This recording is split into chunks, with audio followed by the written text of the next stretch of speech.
কোচবিহারের ভেটাগুড়ি, বলা হয় এই ভেটাগুড়ি নাকি নিশীথ প্রামাণিকের গড়। নিশীথ প্রামাণিকের বাড়িও ভেটাগুড়িতেই।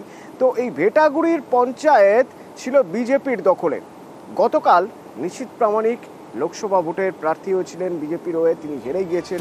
আজ সকালে দেখা গেল ওই পঞ্চায়েত অফিসে তালা ঝুলছে। পঞ্চায়েত কর্মী তিনি এসেছিলেন সকালে, এসে দেখছেন অফিসে তালা। এসে দেখি অফিসে গেটে এক্সট্রা তালা লাগানো, আমরা ওই জন্য অফিসে ঢুকতে পারতেছি না। না না, কেউ কোনো পঞ্চায়েতে, আমি অফিস টাইমে আসার পরে কেউ আসে না এখানে। সহকর্মী শুভঙ্কর আমার সঙ্গে সরাসরি রয়েছেন ভেটাগুড়ি থেকে। শুভঙ্কর, তালা লাগালো কারা? হ্যাঁ তনু, দেখো, নিশীথ প্রামাণিক যিনি কেন্দ্রীয় মন্ত্রী ছিলেন, গতকাল লোকসভা নির্বাচনের ফল বেরিয়েছেন, তিনি কোচবিহার লোকসভা কেন্দ্রে বিজেপির প্রার্থী ছিলেন। গতকাল যে লোকসভা নির্বাচনের ফল বেরোয় তাতে দেখা যায় 40,000-এর মতো ভোটে হেরেছেন নিশীথ প্রামাণিক। এরপরই রাতে তৃণমূলের যারা ভেটাগুড়ির কর্মীরা রয়েছে, বিভিন্ন ওই ভেটাগুড়ি 2 গ্রাম পঞ্চায়েত, এই গ্রাম পঞ্চায়েতটি বিজেপির দখলে রয়েছে, কিন্তু এখানে 6 জন তৃণমূলের পঞ্চায়েত সদস্য রয়েছে। তারা গতকাল রাতে মিছিল করে গিয়ে ভেটাগুড়ি 2 গ্রাম পঞ্চায়েত কার্যালয়ে তালা ঝুলিয়ে দেয় এবং আজ সকালে দেখা যায় তিনটি তালা সেই ভেটাগুড়ি গ্রাম পঞ্চায়েত কার্যালয়ের বাইরে ঝোলানো রয়েছে এবং গ্রাম পঞ্চায়েত কার্যালয় বন্ধ। গ্রাম কার্যালয়ে কর্মী এসেছেন, তিনি বাইরে বসে আছেন, ঢুকতে পারছেন না।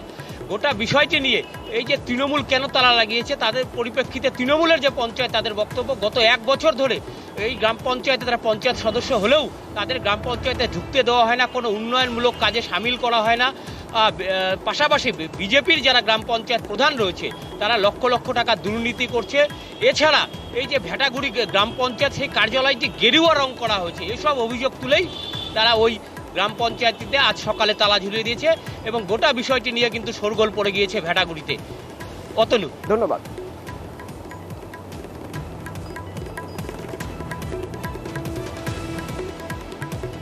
এটা তৃণমূলের কালচার, তো এটা তৃণমূলের ভোট গেলে সন্ত্রাস করবে, মানুষের উপরে প্রেশার করবে। সরকারি অফিস একটা, সেখানে তালা ঝুলে কি হবে? আমাদের যারা গ্রাম পঞ্চায়েত প্রধান আছে তারা জানাবে বিডিওকে, সম্পূর্ণ অভিযোগ দেবে, বিডিও যা ব্যবস্থা গ্রহণ করবে প্রশাসনিক ভাবে। সাদা বা নীল বা সবুজ কালার যে রংটা থাকে রাজ্য সরকারের, সেই রংটাকে অপব্যবহার করে বিজেপি অঞ্চল দখল করার পর সেটা গেরুয়া রং করছে। তার পরিপ্রেক্ষিতে আমাদের পঞ্চায়েত এই অঞ্চলে তালা মারছে, টাকা দিয়ে এখন এই রংটাকে প্রধান করবে, এটার জন্যই আমরা তালা মারছে আমাদের গ্রাম পঞ্চায়েত।